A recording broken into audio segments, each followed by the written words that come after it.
Um vírus raro, altamente letal, classificado como prioritário pela Organização Mundial da Saúde e que voltou agora ao radar internacional depois de novos casos registrados na Índia. Eu estou falando do Nipah, conhecido por causar infecções respiratórias graves e encefalite, reacendendo assim um alerta que é global, levantando uma dúvida inevitável. Existe algum risco real dessa doença ultrapassar fronteiras e chegar ao Brasil? Para explicar o que se sabe até agora, quais são os riscos, o que é mito e o que é fato nesse cenário, o JR 15 Minutos conversa com o médico infectologista Emerson Luz. Bem-vindo, doutor. Uma satisfação estar aqui participando novamente para orientar a população sobre essa doença que tem assustado muitas pessoas. É isso. Então, para começar a nossa conversa, doutor Emerson, o que exatamente é o vírus Nipah? Por que ele é considerado um dos patógenos mais perigosos monitorados até aqui pela OMS? Ele é um vírus zoonótico. O que significa isso? Ele passa dos animais para o ser humano. Ele tem uma mortalidade muito elevada, podendo chegar até 75%. Isso é muito grave, realmente. Então, a pessoa doente ela tem uma chance muito grande de vir a falecer. Ou mesmo ficar com sequelas, porque ele tem uma capacidade de infectar o sistema nervoso, a chamada encefalite, que é uma inflamação do cérebro, podendo, se não levar a óbito, deixar sequelada a pessoa que foi infectada. O senhor recorda qual foi a primeira oportunidade em que nós ouvimos falar desse vírus? Esse vírus foi identificado em 1999 numa vila que tem esse nome, Nipah, onde tinha uma fazenda de porcos. Então foram os criadores de porcos dessa fazenda que começaram a adoecer e acabaram identificando esse vírus como o agente causador desses casos. De lá para cá, ele vem causando surtos isolados, mais ou menos a cada ano, sempre surtos muito limitados. Mas agora, realmente, o número chamou a atenção, o número de infectados. As autoridades sanitárias da Índia tiveram que tomar algumas atitudes. Como quais, doutor? E até porque isso indica, de fato, uma mudança no padrão de circulação do vírus, né? O grande problema é que quanto mais casos da infecção ocorrerem, quanto mais esse vírus ele se disseminar, mais mutações vão ocorrer. E ele pode se tornar um vírus aí que passa de pessoa para pessoa. Isso não está acontecendo ainda com facilidade. Apenas alguns profissionais de saúde acabaram infectados, pegando de outras pessoas, mas ele não tem essa capacidade de passar de uma pessoa para outra ainda. Então, diminui o risco. E outra coisa, por ser ele tão mortal, muitas vezes ele abre o quadro e as pessoas acabam indo a óbito antes de passarem para outras pessoas, de tão graves que ficam. Então, quando a gente fala desse risco global, o que mais preocupa especialistas, além dessa alta letalidade, é a possibilidade de transmissão entre humanos, o que ainda não acontece. Não de forma sustentada, como nós falamos. Ele pode ocorrer de forma ocasional, entre um contato íntimo, porque ele passa por secreções. Muitas pessoas me perguntam, comparam, essa nova Covid, não, está muito longe. Covid passava por aerossóis, esse tem que ter contato realmente com secreções, um contato muito próximo, muito íntimo. Uma diferença importante. Ainda assim preocupa porque, como o senhor disse, a letalidade é grande, né? A transmissão entre pessoas, então, é considerada limitada, mas o senhor já nos lembrou que ela foi registrada. Em que contexto isso costuma acontecer? E por que profissionais de saúde estão mais expostos? Já que o senhor falou que precisa haver um contato íntimo, um contato com a secreção. O que pode acontecer é um descuido no uso dos EPIs, que é aquele equipamento de proteção individual, na hora de colocar ou tirar a máscara, as luvas, o capote, acaba se contaminando, tendo contato com a secreção. Uma coisa que chama atenção é o tempo de incubação, que vai de 4 até 14 dias, mas algumas pessoas podem levar até 45 dias. Então, essa pessoa ela vai estar com vírus, ela não tem sintomas e ela pode estar depois já inserida na vida dela, no dia a dia, e ela vai ficar doente e ela vai estar passando esse vírus. Então, se não tiver essa história epidemiológica de que ela veio de uma região que o vírus está circulando, pode passar desapercebido e ela vai acabar disseminando entre as pessoas que convivem com ela. Esse é outro risco, né? Um tempo de incubação que pode variar até 45 dias. Pode ser bastante longo, né? Eu não me recordo de outro vírus incubado ficando tanto tempo no organismo humano.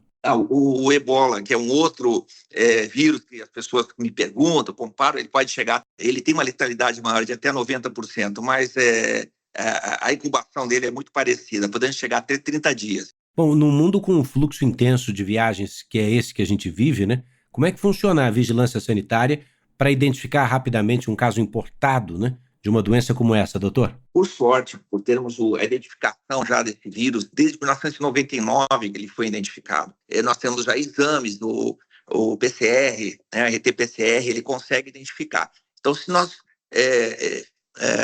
efetuarmos uma busca ativa de pessoas oriundas dessas regiões onde o vírus está circulando, onde tem uma casuística elevada, não só de sintomáticos, mas nós ampliarmos para todos que estão chegando dessa região, que é o caso lá da Índia, que é Bengala Ocidental, essa região, a gente consegue detectar. Eles estão hoje pesquisando quantos pacientes com um quadro mais brando, aquele que às vezes nem sabem que é uma dor de cabeça, acha que é um cansaço, quantos são portadores. A gente está esperando os resultados desses estudos, porque o que chama atenção realmente é a letalidade alta, mas um número grande de pacientes com quadro mais leve, isso aí é preocupante, porque pode disseminar mais o vírus. Bom, o senhor nos disse que ele é um vírus conhecido desde 1999. Ainda assim, não houve possibilidade de vacina? Os estudos, eles prosseguem por ser justamente um vírus com surtos limitados, com surtos que eles não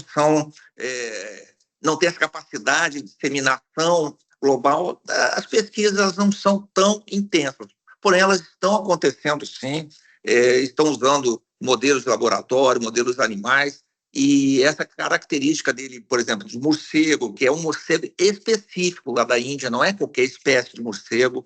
Os porcos também, eles podem ter essa transmissão. Isso tem chamado a atenção e a gente está pesquisando, a comunidade científica está pesquisando por essa vacina. Como fechar diagnóstico? Como é que o senhor orientaria um profissional de saúde preocupado com esse vírus, sobretudo porque estamos falando de uma categoria vulnerável, né? Como é que se protege o uso de equipamentos de segurança, né? Mas como é que fecha diagnóstico? O grande problema é que começa de uma forma inespecífica, como se fosse uma gripe. Febre alta, dor de cabeça, dor no corpo, aquela fadiga, aquele cansaço. E alguns pacientes vão evoluir com essa dor de cabeça, essa febre, com falta de ar. Esses vão ter um padrão mais respiratório.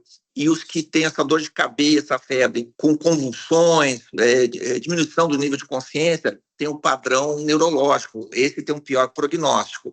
Então, a história epidemiológica é muito importante. Um paciente que veio dessa região específica, vamos considerar agora a Ásia, a Tailândia está também fazendo uma busca mais ativa, a Malásia. O paciente oriundo dessas regiões, da Índia, de países asiáticos, que tem um quadro gripal entre 4 a 14 dias depois que chegou de lá, que estava lá, tem que ser avaliado, tem que ser isolado. O isolamento do paciente é essencial para conter a disseminação. E como não tem uma vacina, não tem também um remédio, um medicamento específico, o tratamento é o suporte clínico. Ou seja, tratar os sintomas, né, doutor? Exatamente, tratar os sintomas, tentar manter aquela pressão arterial por meio de drogas, combater infecções secundárias que podem estar associadas e realmente o diagnóstico pode ser feito com RT-PCR, um exame que pode ser feito diretamente, mas a gente tem que pensar sempre de onde veio esse paciente, então, como foi a exposição dele, em que lugar ele estava. RT-PCR por orofaríngeo, doutor? Da mesma maneira como a gente se acostumou a fazer o exame da Covid? Exato, a gente vai usar aquele suave, aquele cotonete, né, e tirar a secreção e fazer o exame para ver se encontra o vírus, resquício do vírus, porque ele tem um caráter respiratório também. Bom, a OMS está dizendo que o Nipah precisa ser mantido na lista de doenças com potencial epidêmico, né? O que isso significa na prática para os países que não têm casos registrados até agora? Esse monitoramento, né? Exatamente, nós monitorarmos. O Brasil tem um sistema de vigilância que é muito bom, muito avançado, né? E assim nós conseguimos manter com a história epidemiológica se tem risco ou não. Não tivemos nenhum caso em todo o continente americano registrado, ele está restrito ainda, mas esse potencial de mortalidade, de letalidade alta, e além de mutações que podem ocorrer, a gente tem que ficar alerta, não tem como a gente baixar a guarda para esse vírus. Por isso que a OMS recomenda ainda, coloca na lista ali como prioridade. Vamos aproveitar que o nosso ouvinte chegou até aqui para ajudar com um serviço de utilidade pública sobre calendário de vacinação possível para outros vírus, doutor. Nós estamos ainda no comecinho do ano, daqui a pouco vem carnaval, todo mundo se misturando na rua e em seguida, com alguns meses, já vem o forte inverno e as doenças respiratórias já vão começar a preocupar mais. Quais as principais recomendações para que a pessoa comece um ano de maneira saudável e quando chegar lá no final do ano possa olhar para trás e falar, olha, escapei dos principais problemas? O Brasil, assim como tem um sistema de vigilância muito bom, tem um programa de vacinação que é modelo para o mundo. Um acesso universal às nossas vacinas. Então, se qualquer cidadão que pegar a sua carteira de vacinação e procurar um posto de saúde, ele vai conseguir saber quais as vacinas. Essa época do ano nós temos que aguardar qual será da influenza, por exemplo, o que o Ministério da Saúde vai definir como prioridade para vacinar para a Covid, também qual vai ser o público-alvo. Isso depende muito de como está o cenário epidemiológico atual no Brasil e, no caso da influenza, no mundo. Quais são os tipos de vírus, subtipos, né? As cepas que estão circulando para preparar a vacina e nós aplicá-las. Mas, realmente, o nosso Programa Nacional de Imunização, ele é muito, muito bom e esse acesso universal ele deve ser mantido e as pessoas têm que perder o medo da vacina e procurar o posto com a sua carteirinha, levar seus filhos, levar seus parentes, seus pais, principalmente, os idosos, para ver quais as vacinas para fazer nessa época para enfrentar o ano que está vindo, o inverno. Você acaba de ouvir mais um infectologista dizendo as pessoas precisam perder o medo da vacina. Um medo que, lembremos, nunca tivemos. Um medo que surgiu por causa das notícias falsas em função da vacina criada bastante em cima da hora, né, para enfrentar a Covid-19. Então nós não podemos deixar doenças que já estão controladas voltarem, como é o caso do sarampo, e não podemos ignorar o calendário de vacinação. Dr. Emerson Luz, infectologista, muito obrigado. Fique à vontade para uma mensagem final. Uma satisfação estar aqui orientando novamente os nossos ouvintes, né, a população, mas realmente a vacinação ela é um ato individual, cada pessoa decide, mas ela tem um impacto gigante na saúde pública e é um ato de amor. Você levar o seu idoso, o seu vovô, seu papai, mamãe, seus filhos, aqueles que você tem responsabilidade e você também procurar um posto de saúde para ver quais as vacinas que estão disponíveis de acordo com o calendário. Isso é um verdadeiro ato de amor, que vai ter um impacto muito grande na saúde de todos. E assim a gente encerra, juntos com informação de qualidade e profissional, a edição 1346 do podcast JR 15 Minutos. Agradecendo ao doutor e a sua companhia. Você pode encontrar o nosso podcast tanto no Record Plus, no r7.com, mas sobretudo na plataforma de streaming que você escolher logo cedinho. Esse episódio teve a produção de David Bezerra, das estagiárias Agatha Tavares, Bárbara Maiato e Mariana Picciarelli, sonoplastia de Bruna Franco, coordenação de conteúdo de Denis Almeida, direção editorial Tiago Contreira, vice-presidência de jornalismo Antônio Guerreiro. Eu sou Edu Ribeiro, agradeço a sua companhia e bora para a próxima.